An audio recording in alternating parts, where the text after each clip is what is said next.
saya versus dakwaannya Joko Widodo.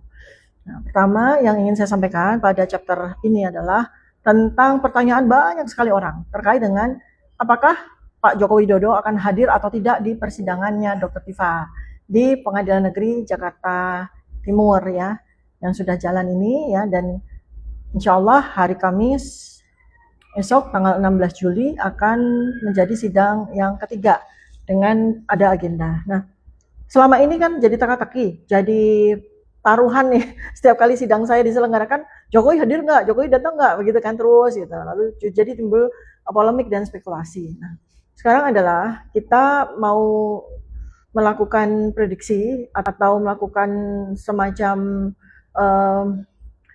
pembahasan ya tentang spekulasi hadir atau tidak, penting atau tidak sih Pak Jokowi ini hadir gitu ya.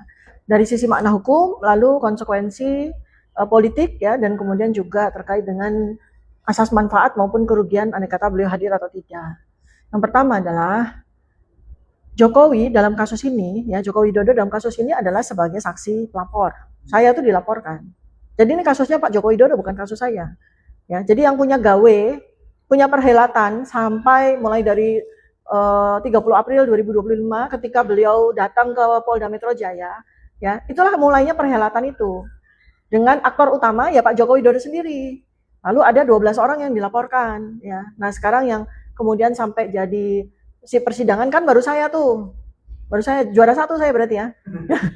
Baru saya yang maju ke sidang, maju ke pengadilan. Artinya apa? Artinya punya perhelatan, punya gawe ini Pak Joko Widodo. Artinya ketika sesuatu yang sudah dia tunggu toh dari sejak 30 April 2025. Kan orang kalau melaporkan orang itu ditunggu apa sih? Kan sidang toh. Karena sidang itu adalah pembuktian dari sesuatu yang dia laporkan, ya kan? Apakah yang dia laporkan terhadap saya itu terbukti atau tidak? Mempunyai cukup evidence atau cukup data secara hukum atau tidak? Kan gitu. Baru dari situ kan dia mengharapkan saya akan divonis dan sebagainya, atau ada putusan pengadilan dan sebagainya. Artinya yang punya gawe itu adalah Pak Joko Widodo. Makanya selazimnya orang yang punya gawe, punya hajatan, ya dia harus hadir, kan begitu. Nah, kita kan mengharapkan bukan hanya sisi sosok kenegarawan whatever ya, tapi keberanian untuk bertanggung jawab.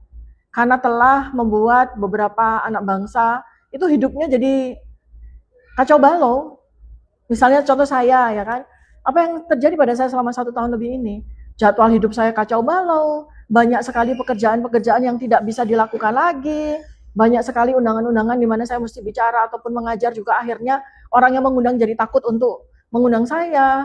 Banyak universitas-universitas di mana saya selama ini menjadi dosen tamu dan sebagainya jadi takut untuk mengundang saya, maka kerugiannya daripada mahasiswa-mahasiswa saya.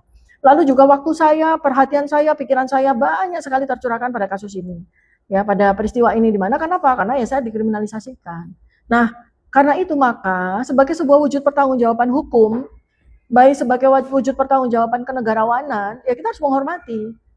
Ya, selayaknya semestinya Pak Jokowi harusnya memang hadir pada saat sidang perdana dari sejak mulai itu. Kenapa? Dia punya kepentingan kan? Kan dia satu-satunya yang punya kepentingan terhadap kasus ini. Dia mau Dr. Tifa di sidang, ya kan? Sudah terjadi. Dia mau Dr. Tifa diadili, ya sudah terjadi. Dia mau Dr. Tifa divonis, ya dari awal.